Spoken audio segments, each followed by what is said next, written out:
Hi, welcome in Football Day in America. Nuke the house sports betting. If you're watching us right now, congrats on being alive today.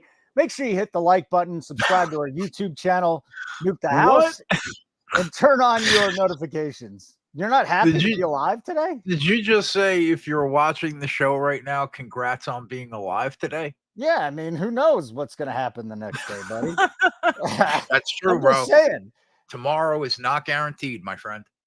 Today is not guaranteed. That's all I'm saying.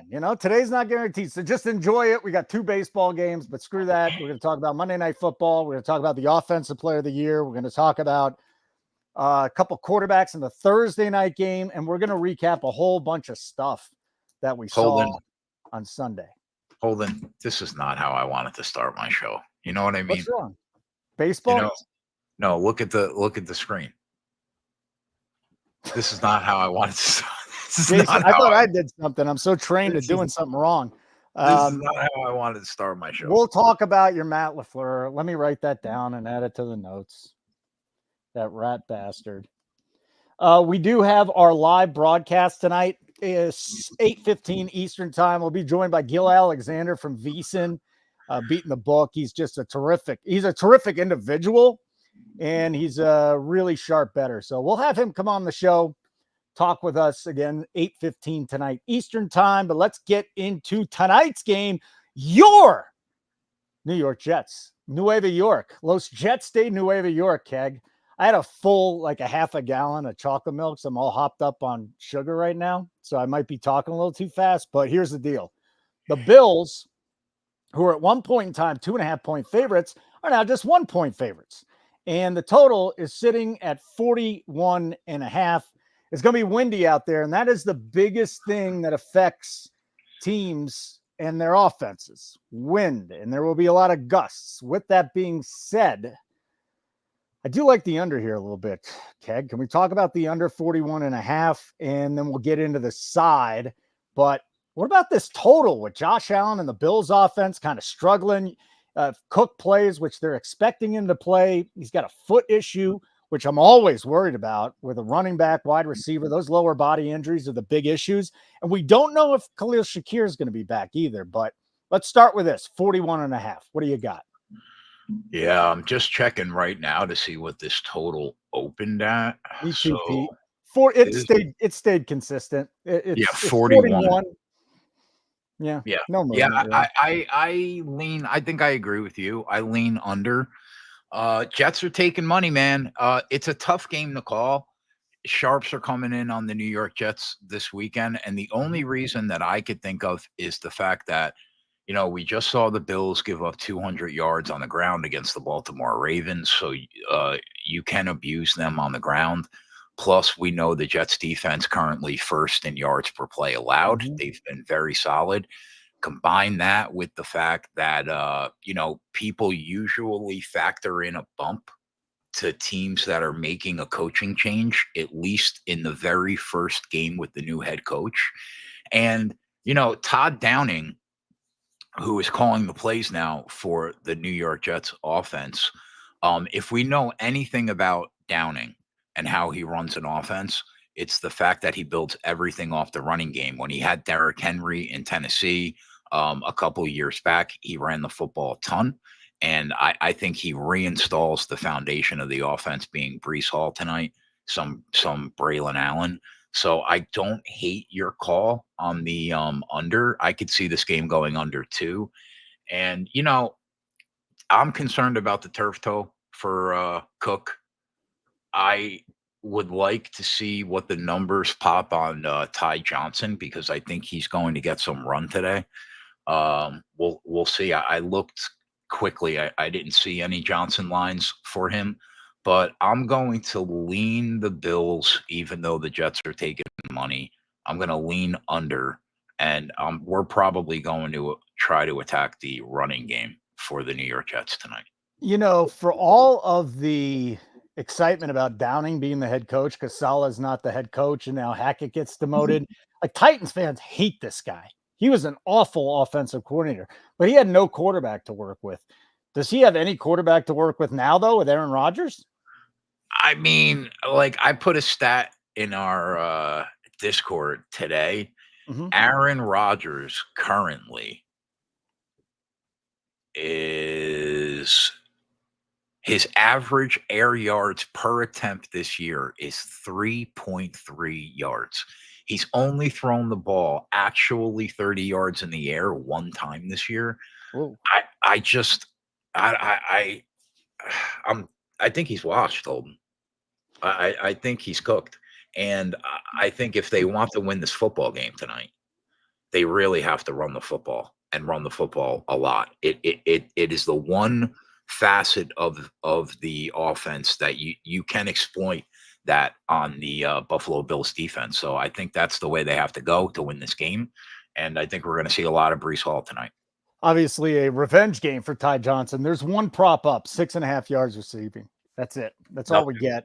And no Ray rusher. Davis will be involved, but if we're looking for veteran in this spot, it's going to be Ty Johnson. 6.5. I guess they would set his receptions at 1.5, or 1.5. At 6.5, they got to set it at 1.5. So that's one. And I think the Ray Davis prop is going to be an interesting one too, because you can't predict if Cook's not going to play or not, right? But turf toe, foot injury, forget about it, man. This is they can shoot him up all they want. Deion Sanders played with turf toe. He said it was the most painful thing he ever played with, and it hurt his performance. So It's tough. Yeah, it's tough to play. Davis. Yeah, I agree. That's why I think if we could find a rushing prop on Johnson, I would like to maybe take a taste of that, but I haven't seen one. Well, what about a Ray Davis prop of 11.5 yards rushing? Here's what he's done. Okay. This is what he's done with a healthy Cook: 3 for 13, 9 for 29, 7 for 22, 7 for 11. Like, he's gone right over this number 4 out of 5 games. Yeah, I mean, Cook's definitely going to play. Yeah. I just think that he's going to be limited. They're going to have to give the ball to Johnson. Jared said, Keg, talk me out of laddering Brees Hall up to 100. Bills 30th in EPA have given up 627 yards, third worst. New coach seems like a smash spot.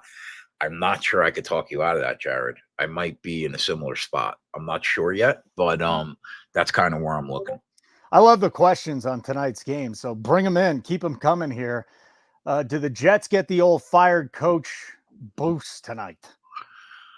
It's real. It's definitely a real thing, man. If you go and look at the numbers and how teams respond to a new coach in the locker room, you got to get rid of the Discord, bro. Oh yeah, sorry. Let me. You got to get rid of that. But yeah, as you were putting in Discord today, you said that teams often get a bump off a new coach, right? Yep, for sure. That's real. That's probably going to happen today.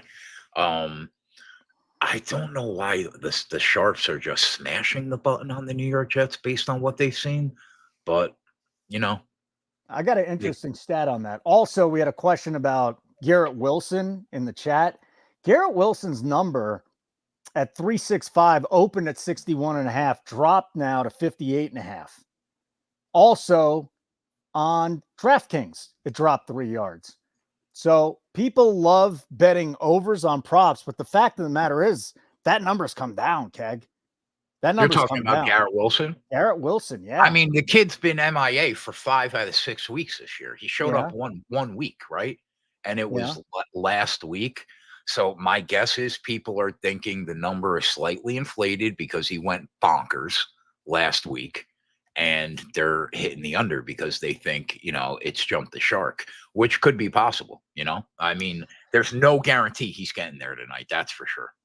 You're not a loser, Card Addict. You will have your account back middle of the week. We had something happen behind the scenes, which kind of messed things up. Stay in the general chat. We'll put all our plays in there. It'll be like missing nothing. Okay, Card Addict, you're fine. You did nothing wrong. Everything's going to be okay. King J, you love Alan Lazard. Do you like him tonight over 35.5? I don't like any, unless they are down in the game and Buffalo is smashing them. I don't really want to target any wideouts on the New York Jets tonight. If I'm backing players, it's the running backs for sure. Again, we're betting it live, 8:15 Eastern time. We'll be right here on our YouTube channel. Sign up for notifications. If you think you're going to forget, just sign up for them anyways. And make sure you subscribe to our YouTube channel. We got to figure out who our 2,000 subscribers is going to be and maybe send them something. I'd like that. Once we get to 2,000 subscribers, I don't know. Maybe we could pick out one of our subs and send them something, Keg. You know, the hoodie Sure. I was going to buy, you can say, I don't know. We'll send them something. Maybe an autographed headshot of Keg. Nobody wants that in their I life. do. Do you know where I would put an autographed headshot of Keg? Right freaking here. That would not be. Nobody wants to see this face as already as it is. Actually, I think I got a pretty good plan. I'm just going to take one off the internet and put it back there. It's not going to be signed, but it's still going to look good. Don't do 1-0 Mets. Good. I got the Mets money line today. Hey, Let's go, Mets. All right. This is actually going to be watched for a while. So let's not react to the baseball too much. All done with football here. And I'll just say it's profitable for this game against me, but I got the Jets tonight and I like the under. So you're going with the Jets? I already took the Jets at 2.5. Yeah, I lean Buffalo, man, but I get know it. you do. I lean the under. I like the under call. Here's something from a guy at Fanatics, a shitty book, but the guys still have to take money. He goes 75% of the spread bets are on the Bills. 66% of the spread money is on the Jets. It's one of the biggest disparities we've ever seen in tickets and handle that I've seen in an NFL game. There's bettors happy to take the Bills under a field goal after the Jets circus unfold the past week, but the majority of the bigger bets are coming in on New York. That's why the line came down. So again, you said it. Sharps versus squares. Sharps like the Jets. Yep. Might as well just bet it live with us tonight. That's exactly what I figured. I mean, I'll watch the game flow, and then if I see an angle, we'll hit it. Tommy Z, I'll take a Keg auto. Dude's a legend. We need to start selling those in our store. For what? 98 cents? I mean, what are we selling? I think we could get $5.99 out of it. I think people would sign up to buy. Are you crazy? Yeah. No, not at all. I think it'll be wonderful. And you could put a little personalized message there. Let's nuke the house. Or Monster like Energy. Yeah, you guys want me to start signing cans of Monster Energy? Sign a can of Monster Energy. That'd be great. And I'll start signing my photos. Kush the Mush. No one's gonna buy those, but you. Hey man, I'd buy one. No, you wouldn't. All righty then. Let's get into the weekend that was. Then we're going to talk about Offensive Player of the Year because we had some line moves there.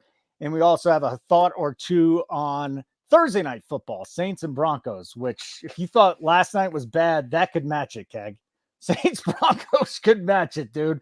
But let's get into this. What we saw this weekend. The Lions crushed the Cowboys.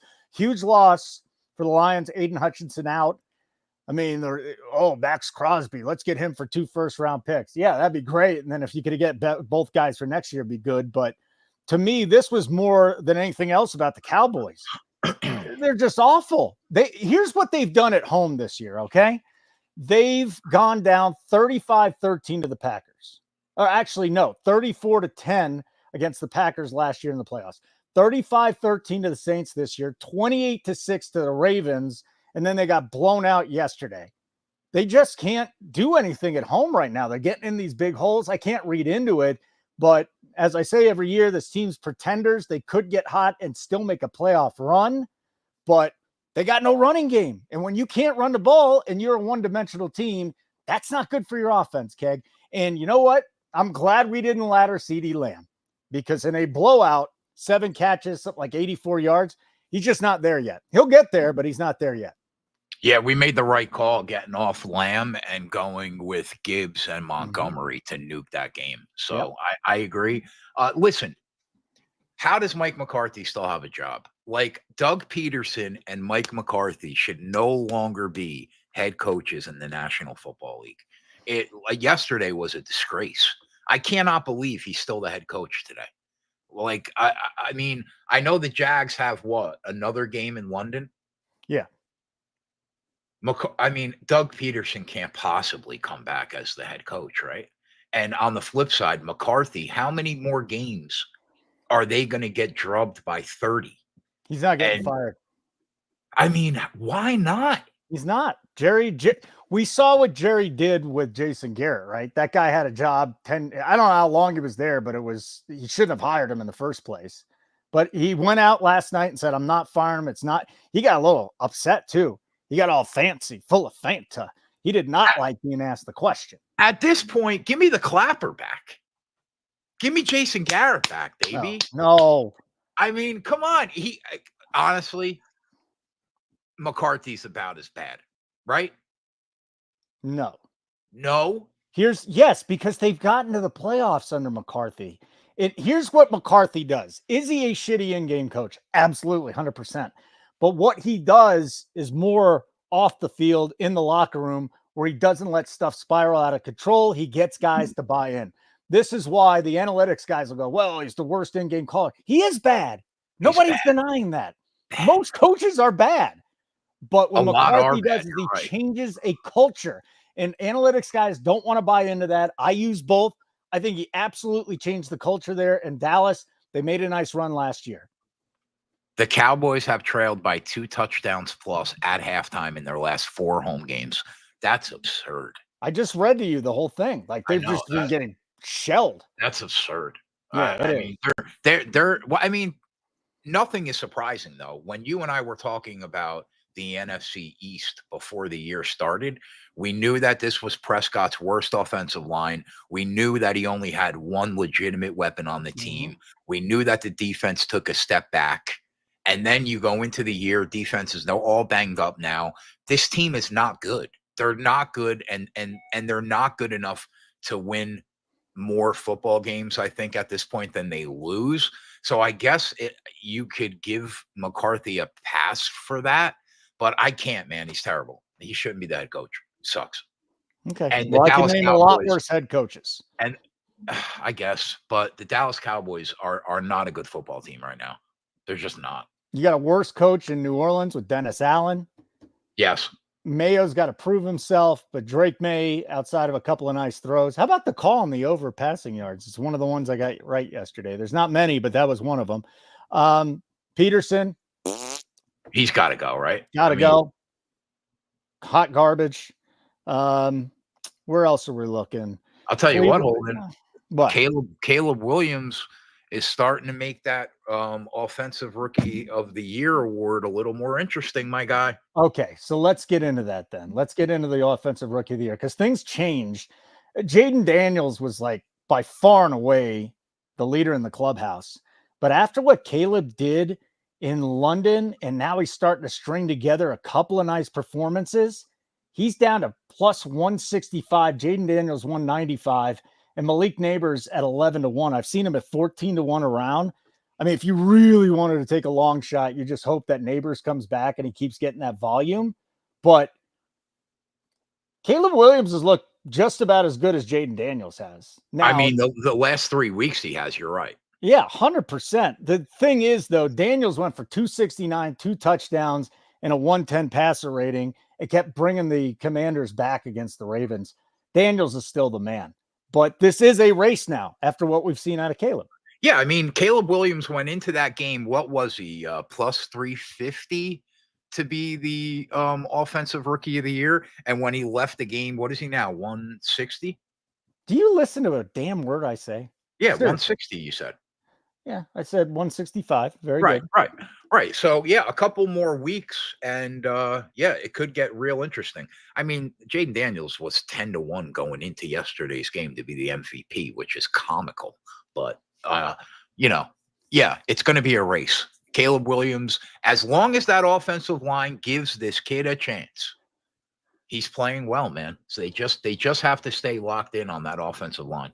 So outside of the fact that Daniels is a rookie and those guys usually don't get the MVP, right? Who's had a better year than him? Yeah, but here's the thing.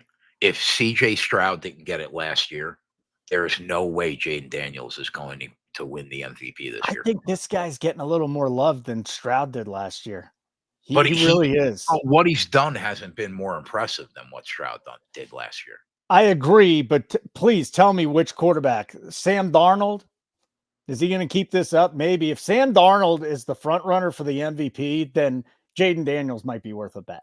Right now, I would say Lamar is your front runner. Again? Yeah, right now. And then he's not getting. I bet you a rookie would get it before Lamar Jackson got a third one. I thought it was Would that Josh be his Allen. fourth? I thought it was that he's got three. That'd be his fourth. There's no way they're giving it to him. No way. I thought Josh Allen was the MVP through the first 3 weeks, but they took a little step back. But yeah, I mean, Josh Allen, Lamar, you just cannot give it to Jaden Daniels. He's not getting it. Okay. As far as the rookie of the year goes, just to surmise that, is it even worth taking a shot on Neighbors at 14-1 if you can find it? Man, that kid was so good. So good. Yeah, I think that Jaden Daniels and Caleb Williams are playing at a level right now that it's going to be impossible to give Neighbors that award, because it is much harder to play quarterback than it is to run around and get open. Hey, I do want to throw a bet. Let's go back to Monday Night Football real quick.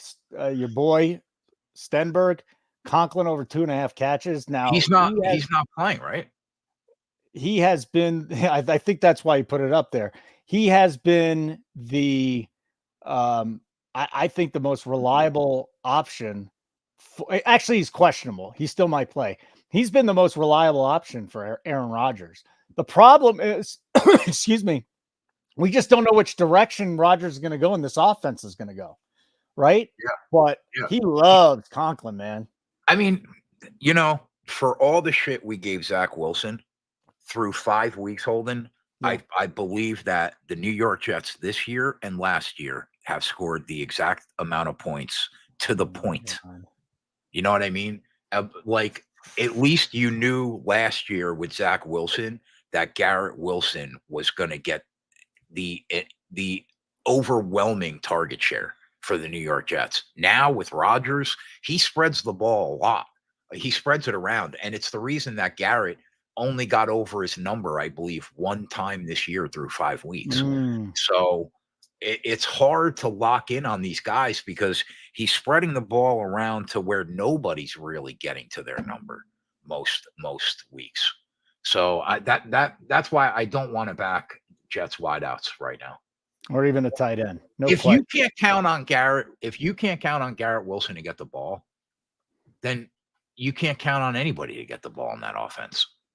Hey, Spread had his free article today. Go to nukethehouse.com. Even if you're not a subscriber, you can read the article.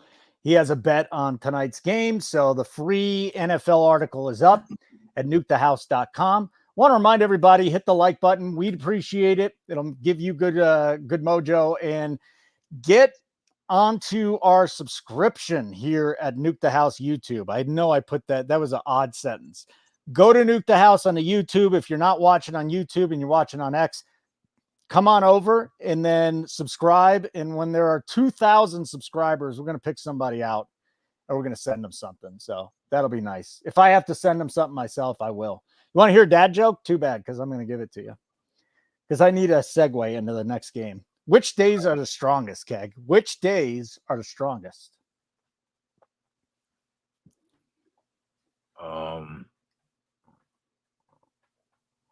Tuesdays. Why? Why would you say Tuesday? It's Saturday and Sunday because the rest are weekdays. Oh, right. Why would you say Tuesday? I don't know, Holden. I'm just... What's the strongest day? And he sits there and he thinks about it for like 6 seconds. He's like, Tuesday? Hey, listen, man. Stop trying to put me in a pretzel, goddammit. All right? Oh. The nugget of the day, though, is Kamani Vidal with the Rams. I think he scored a touchdown recently, didn't he? Or no, with the Chargers. Kamani Vidal with the Chargers. He is Hank Aaron's great nephew, which I find just to be the most amazing nugget that I found in the NFL this year. That is so cool. That is so freaking cool. Okay. Nobody else thinks as cool as me, obviously. No. So screw you. We can move on to the Bucks and the Saints. The Bucks were off to a 17-0 lead. And then Baker Mayfield threw 3 interceptions. You want to talk about a meltdown to the max. In the second quarter, he throws 3 interceptions.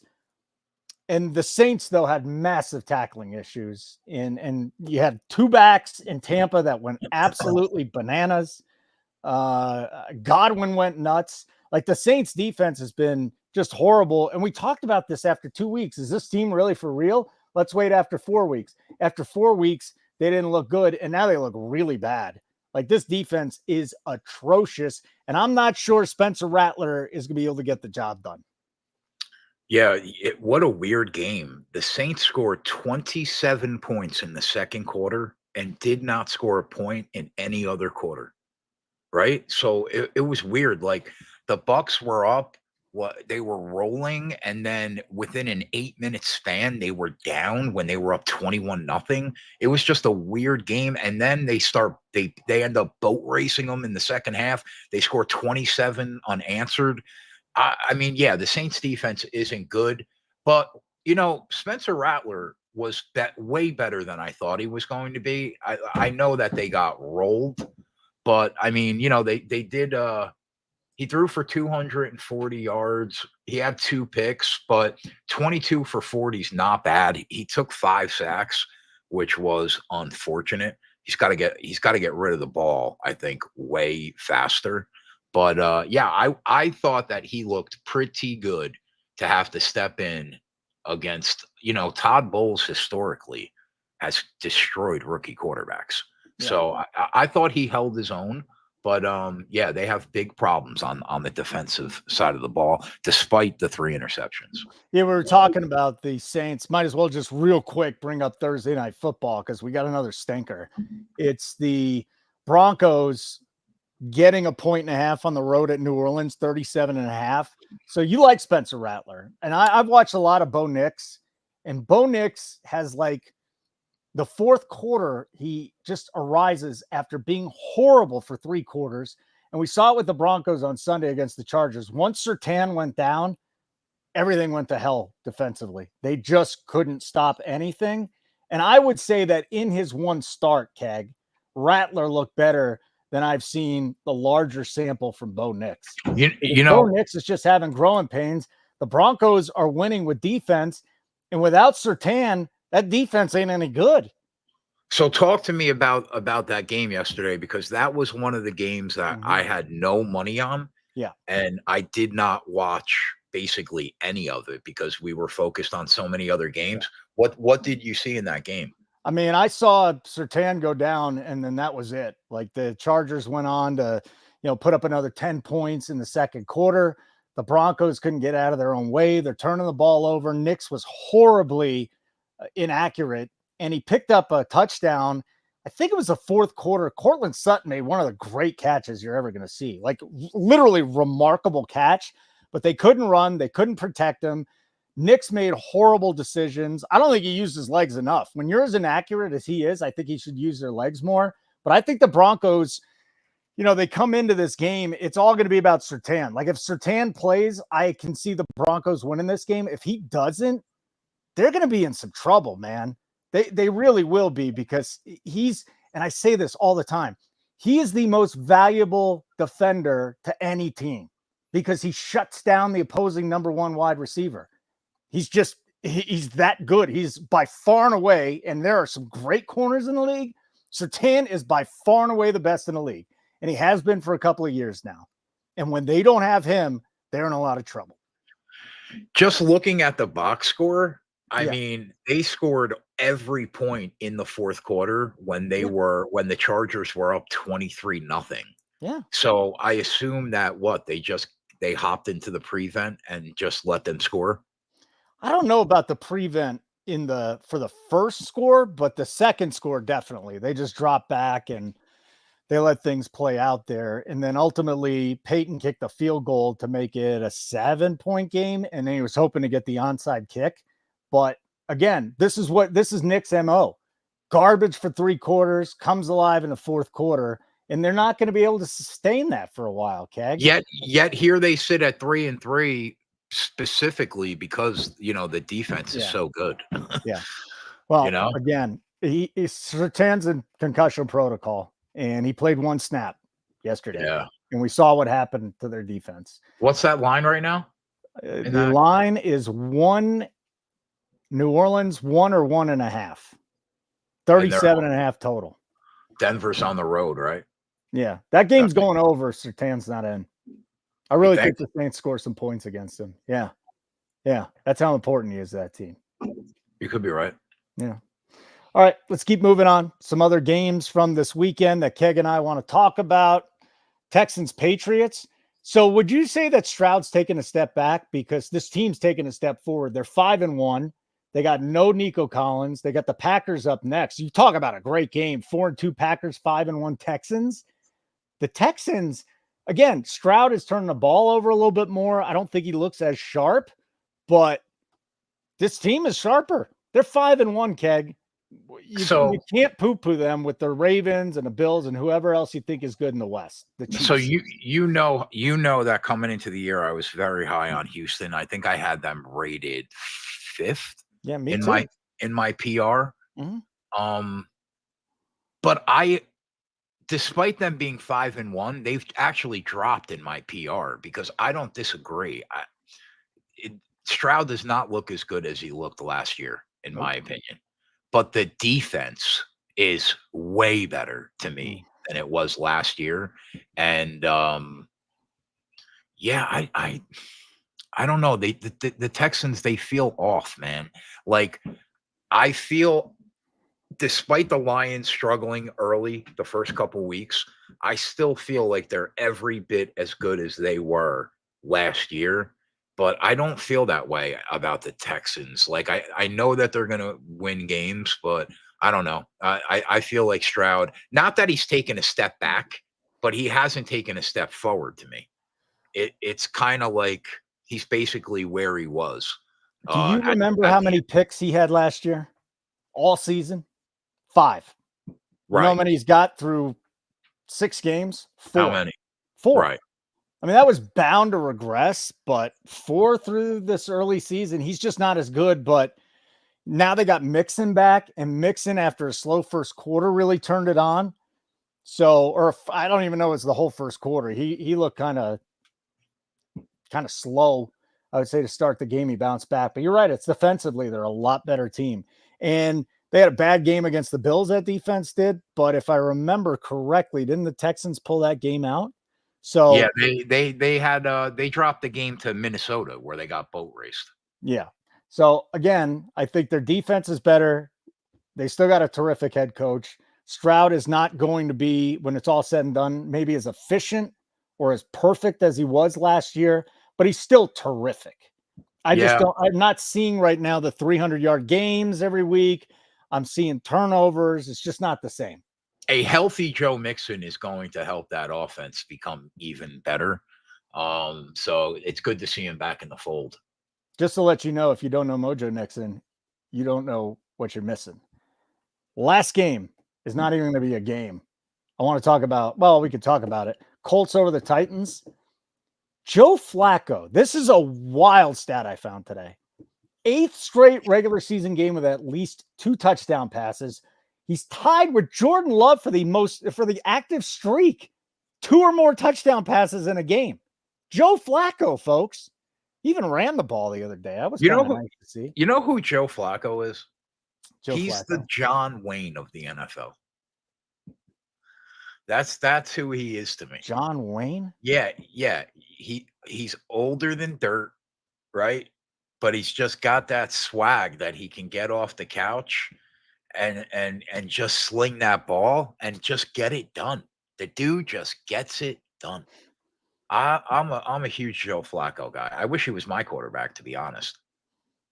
He was Joe Flacco is an improvement over Aaron Rodgers. When did you think we would say that? I think he was my quarterback at one point, but the Jets just can't do anything right, and he was terrible when he was there. But yeah, I mean, I don't know. The Colts are tough to buy, even with Flacco sometimes. Like, just squeaking that game out by 3 against a kid that threw for less than 100 yards is rough. But they got it done. They got it done on the road. They're 500. I mean, their best chance to win is with Joe Flacco playing quarterback. The problem is you drafted this kid in the first round. You have no idea truly what he is yet, and you owe it to yourself to find out. So we are going to see Richardson play, I think, the majority of the games moving forward. Yeah. But yeah, Flacco is a starter in the National Football League, and he's earned that right. He should be starting somewhere. Yeah, but Steichen came out today and said Richardson's playing unless he has a setback. Right, because they have to. You can't. What was he, the 15th pick or something like that? You can't waste that pick on a quarterback and not find out. No, I'm with you. It's just he's better. He's a better quarterback than Richardson right now. It's amazing. Yeah, it's he not was even hot close. garbage for a long time. He came here. Wasn't he with the Jets? He was in Denver. He was washed. Comes off the couch and he just kicks ass. Maddie said, under no scenario would I start Richardson. Well, then why did you draft him? Like, you could have got an all-pro safety in that spot. Like, you have to play him. You have to find out. What are they with Flacco? Are they? Let's just go back to the start of the season. Are they at 9-8 team with Flacco? Are they a 10-7 team with Flacco? They're a 9 playoff team with Flacco. 9-8 feels right to me. All right, so you got a 500 team that could backdoor into the playoffs, or you start the guy that the clock is ticking on his rookie contract. You drafted him to be the savior of the franchise. Give him a look. Yeah, because the Browns were fundamentally so much more talented than the Colts. Like, Flacco cannot will this team to 12 wins. Like, that's not happening. They're not good enough. But yeah, I'm with you, Holden. You have to play this kid and find out. You got to play because, like, I mean, how many? He only played what, 3.5 games last year. How many games has he played this year? 3, maybe. Like, you still have no idea what this kid is. 100%. He's looked terrible. I'll give you that. I mean, he looks bad, man. But you got to find out. We'll see. Last but not least, I do want to talk a little bit about one more game, and that would be the Browns and the Eagles. Browns and Eagles. AJ Brown's just a total badass. 6 for 116. But how do you only beat the Browns by 4 points? And I know we can't grade on curves and stuff like that, but Sirianni, that 10-1 start was great, but this team just isn't performing up to expectations. Is Jalen Hurts just not a good quarterback? Is he just mediocre or something like that? Because they got all the weapons they need on offense. Saquon really didn't blow up yesterday. Devontae Smith wasn't doing anything. Calcaterra, I think, had the second most receptions on this team. Defensively, they were fine. But then you look at the Browns, and oh my God, can it get any worse than Deshaun Watson? At what point in time do you just bench this dude already? It's these two teams. There's issues with both of them. The issues are deeper with the Browns, but the Eagles have their own issues, Keg. Yeah, I mean, look, first of all, another guy I can't stand more than life itself is Nick Sirianni. That guy, did you see that guy talking his shit at the end of the game when you beat the worst quarterback in the history of the game through 6 weeks? You beat that guy by a field goal, and you're talking your shit like you're somebody? Bro, get a fucking life. You suck. I mean, and I'm with you. I thought Jalen Hurts was better than he is. He's definitely taken a step back since, in my opinion, since the Super Bowl run, for sure. But he's good enough, Holden. He's good enough to win a Super Bowl. You could win a Super Bowl with Jalen Hurts. You could. Yeah. He just has to limit mistakes for sure. Yeah, but Sirianni goes up. He brings his little son up there so he doesn't get grilled too hard. He's talking shit to the Browns fans. I mean, it's just, he's like, can you hear me? Can you hear me? With this stupid plaid hat that he turned sideways. You're a grown man. You don't wear hats sideways. You don't talk crap to the Browns fans when you yourself have been complete garbage since the 10-1 start. This guy, I'm ready for him to get out of there, man. And then he apologized. That's maybe even the bigger part, is that he actually apologized for what he did. Come on, be a man. But one more note on the Browns. Yeah. First team in 10 years to score under 20 points in their first 6 games. They had scored once in 29 drives. Whoa. Yeah, I mean, like, if you go back to the Eagles were the worst team down the stretch last year in the entire National Football League. Those last 5, 6 games, however many games it was, they were the worst team in football. Then you look at what they've done so far this year, hasn't been impressive. Kevin's right. When's the last time you saw the Eagles win a game and play a complete game? 2022. I mean, you're not that far off. So I'm with you. I'm not high on the Eagles. I'll tell you right now, make a better case for who's going to win the NFC East than Washington. Correct? It ain't Dallas. And the organization's curse. Yeah. By the way, let me just bring this up again. And Sirianni wasn't just talking to the Browns fans. He was talking to the Eagles fans more than anybody else. I think I said the Browns fans. You are going to have your team perform like they performed in that city, which I believe is the toughest media market in America, the toughest fans in America. You're going to go talk shit to that fan base after what you put up there? Crazy to like do. He's asking to be fired. Yeah, he sucks. He's so cringy too. Yeah, it's it's not good. I can't with that guy. It's not good. All right, so best lean tonight, I guess, for the Monday Night Football game. I would say Breece Hall over would be my best lean. I got in on the Jets at +2.5. I lean toward the under tonight. Those are my thoughts on this game, and that's about it. We will be live 8:15 Eastern time, live betting tonight's Jets-Bills games in New Jersey. Jets-Bills in MetLife Stadium. I'm looking forward to it. I know it's not the sexiest matchup on paper, but I think we can find some ways to exploit the markets and win a lot of money live. Speaking of whatever, hit the like button. Make sure you subscribe to the YouTube channel, Nuke the House, at 2,000 subscribers. I'm going to get something for one of our subscribers to the YouTube channel, and we'll end up taking care of you for that. So we're very close to 2,000. Those of you that watch on X, come on over to our YouTube channel and subscribe to that. Turn on your notifications so you know when we're live. Tonight, in particular, we say 8:15, could be 8:10, who knows? And I'll be there from the start. So I'm looking forward to that. Kegger, anything else you want to say before we leave? Yeah, I just want to say that it was a great weekend, Kush. We made about 26 units from when we started the show on Saturday to when we ended the show on Sunday. All fully tracked, all at nukethehouse.com for $60 a month. And I think people should consider signing up, my guy. Do it, or you're not going to make the money you want to make. We'll see you guys tonight. Yeah, I'm looking forward to it. Put the graphic up there. Johnny's talking trash to you on the way out. Let's go nuke the house.